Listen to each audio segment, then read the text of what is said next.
All right, Vetters, the UFO documentary, The Age of Disclosure, just premiered at South by Southwest over the weekend, which is a festival down in Austin, Texas, my old hometown. And it is the talk of the town, as they say. And I've got two very good videos to show y'all today. One is an exclusive interview with the director of this UFO documentary, Dan Farah, and he has not done hardly any interviews at all about this, at least on camera. So this will be quite interesting for sure, and eye-opening, just to get some more details about the film, the process of making the film as well. And then I've also got just a nice sort of compilation of other red carpet interviews at South by Southwest with some of the people that are involved in this documentary. You will definitely recognize some of the faces and some of the names. So let's get started, y'all. Let's jump into this compilation clip, again, from South by Southwest 2025, The Age of Disclosure. Humanity is not the only intelligence in the universe. Humanity is not the only intelligent species. We are absolutely not alone. Non-human intelligence exists. UAPs are real, they're here, and they're not human. Do you feel the world is ready? The world is absolutely ready. We're always ready for the truth. I hope so. I spent 25 years as a senior official with the CIA. I worked on highly classified UAP programs. 28 years as an astrophysicist. I served as the 4th Director of National Intelligence. Director of Aviation Security in the National Security Council. A one-star admiral after 32 years of service. People that come forward with this, I feel like they've taken their life in their own hands. What kind of impact do you hope this film will have on future discussions about government secrets and the unknown? I think this is a big breakthrough because individually, lots of us behind the scenes have thought, well, there should be more transparency in this. But, you know, an individual person coming out by themselves, it's really tough.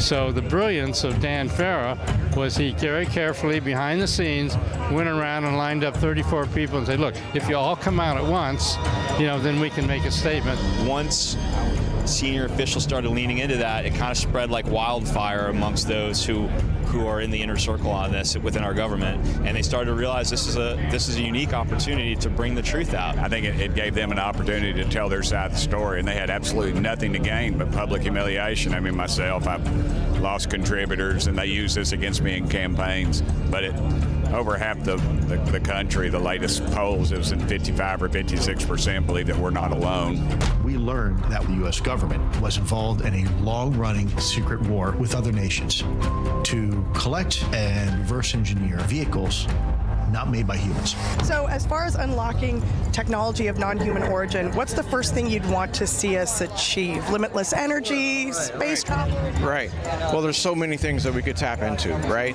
And we always have to be careful, too, because the weaponization of those technologies, right? We can bring it to the world, and we can say have that endless energy, it can have all of those things. Clean energy, right? But who's going to take that and what are they going to do with it? Obviously good, right? I think that everybody wants to see whatever technology is out there available or whatever we can develop. We want to make sure that, one, it protects Americans, and two, is able to protect the U.S. and its interests overseas, including our allies. What else might happen? The spin-offs, maybe biomedical advances that'll help prolong our life and well-being.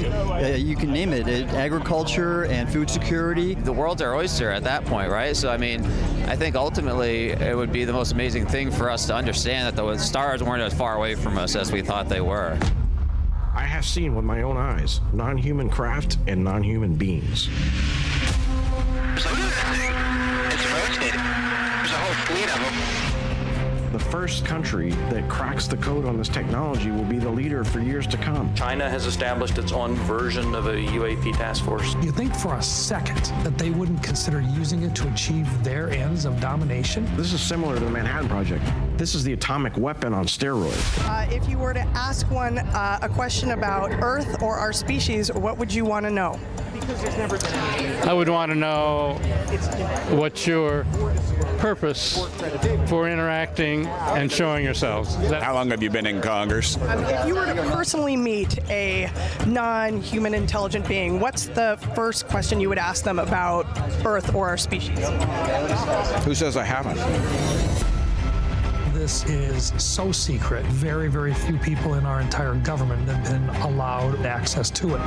Even presidents have been operating on a need-to-know basis, but that begins to ramp out of control. It's not acceptable to have secret parts of government that no one ever sees. You better be careful about a government that doesn't trust its people, because there's no telling what they'll pull on you.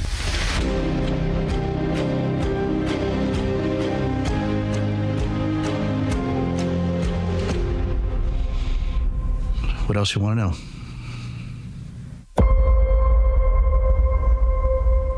How great was it to see Congressman Tim Burchett on the red carpet, right? I love it. To be honest, putting politics aside, right, regardless, because that's what people always, the angle they give on a politician, but just putting that aside, I like Tim Burchett, man. He's from Tennessee, just a Southern guy like myself, and I just appreciate his demeanor and his bluntness, and he is who he is, and I like that, right? Anyway, let's get to this exclusive interview with Dan Farah, the director of The Age of Disclosure and the producer. Again, this film was shot in secret over the last 2.5 years with 34 former government officials and scientists. And let's find out a little bit more about this film and how it was made. Hi, I'm Katie. We're here in the Deadline studio with Dan Farah for the documentary Age of Disclosure. Dan, thank you for being here. Thank you for having me. I appreciate it. I wanted to just start kind of broadly by asking where your interest in this topic came from and when you decided that you wanted to, explore it in a documentary format. Awesome. Yeah, my interest in the topic really comes from movies. My childhood was in the 80s and early 90s, and I grew up watching movies like Close Encounters and E.T. and Fire in the Sky over and over and over, especially Close Encounters. That's hands down my favorite film. And, those movies piqued my curiosity in this topic and these big questions of whether we're alone in the universe, whether the U.S. government's actually more aware of information about this than they've shared with the public. So I feel like the interest that was piqued by those movies kind of fueled this lifelong interest in the topic and consuming any kind of like article or documentary or book about it. And ultimately, I decided I wanted to make the documentary that I wish existed, a really credible, serious, non-sensational documentary that sets the bar at only interviewing people who have direct knowledge of this topic as a result of working for the U.S. government in some capacity. Mm-hmm. And that was my motivation, and I was really just setting off to make the film that I wish as a viewer that I wish existed to watch. Yeah, it's kind of a tall order though, to get that level of authority in a documentary like this, and yeah. I'm curious what the process of that was like to get all of these people to open up on camera. Yeah, it was challenging. Early in my process, when I was doing research on the topic, I got introduced to several really high-level former intelligence officials who worked the topic for the U.S. government, and started forming relationships with them. Some of them were kind of like my go-to support for help getting other doors opened and helping socialize what I was trying to do. And one introduction led to another.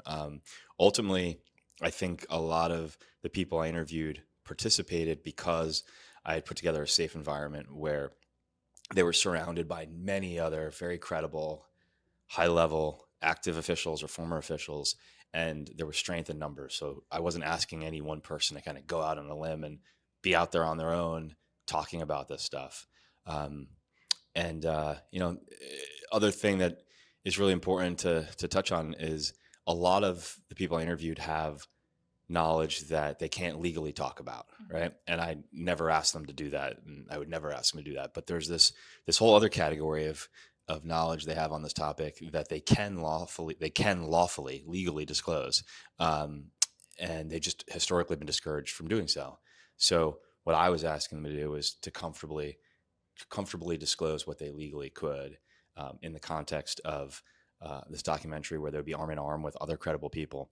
And so, a lot of people obviously ultimately wrapped their head around doing that and decided to do it.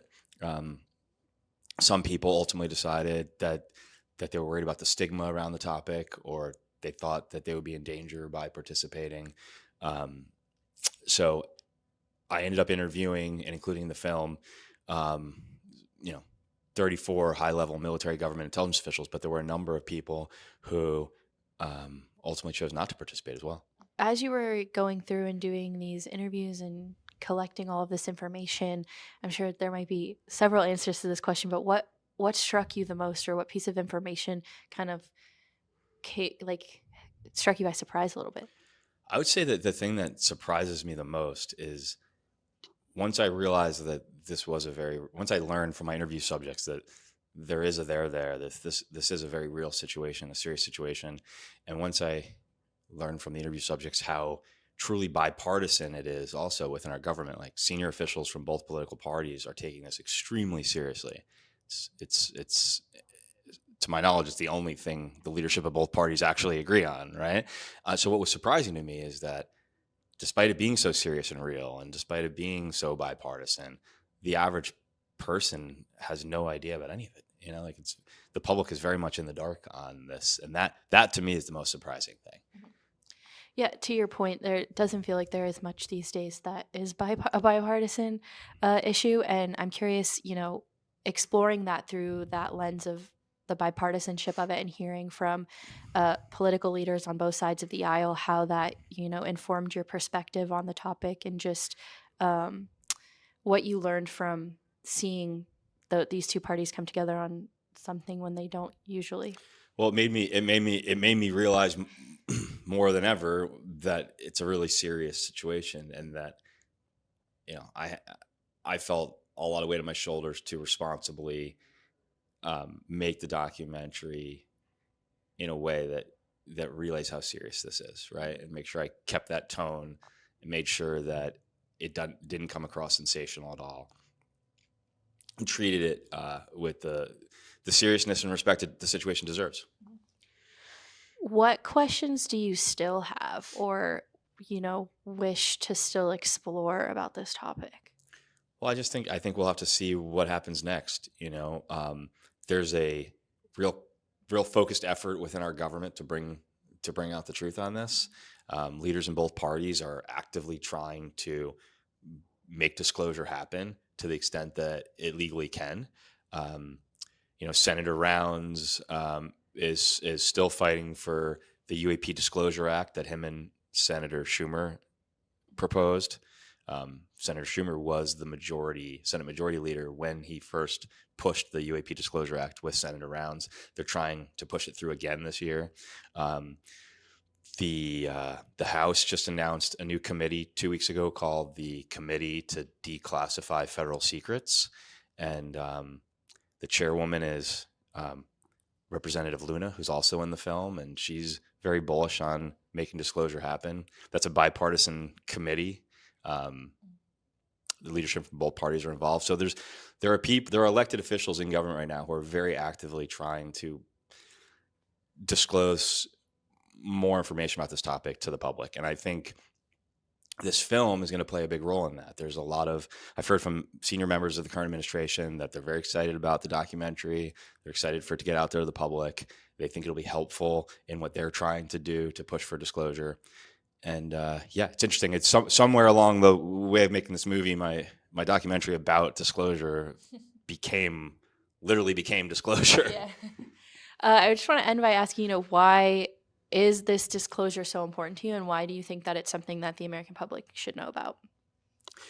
I think that there's people it's not just the American public. I think people all over the world have been interested in this topic for a long time. And there's a lot of people like me who grew up super curious about, what the truth is on this stuff. And I think that, what the interview subjects in my documentary reveal is that there's a lot of information on this topic that affects us all. And so I feel like the public has a right to know basic information. Obviously, a lot of things still should be kept secret for good reason, for national security. But base facts, like we're not alone in the universe, it's one of the biggest questions in the history of humanity. If the answer is definitively yes, like we should all know that. Totally. Well, thank you so much for being here. I appreciate it. Yeah, you got it. Thanks for having me. So again, The Age of Disclosure just premiered at South by Southwest. There is no official release date yet, as premiering these films at festivals is how you get distribution. So you may see some rumors floating around online that this film is coming out on X day. Nothing's official. Don't believe any of it. That will be released officially by the Age of Disclosure team and no one else. So if I report on it, it will be the truth. So until then, don't believe anything you see out there about when this film is coming out. We do not know. Now, I did make a couple other videos about the Age of Disclosure, so feel free to check those out on my channel as well. There was a live Q&A after one of the screenings at the Paramount Theater in Austin with some of the people involved in the film. That's also really good. I also read some of the reviews from, Variety, Hollywood Reporter, IndieWire, right? So there's a lot out there to check out those videos. So anyway, we'll see you guys on the next one, vetters. Remember, every day's a gift, y'all. Peace.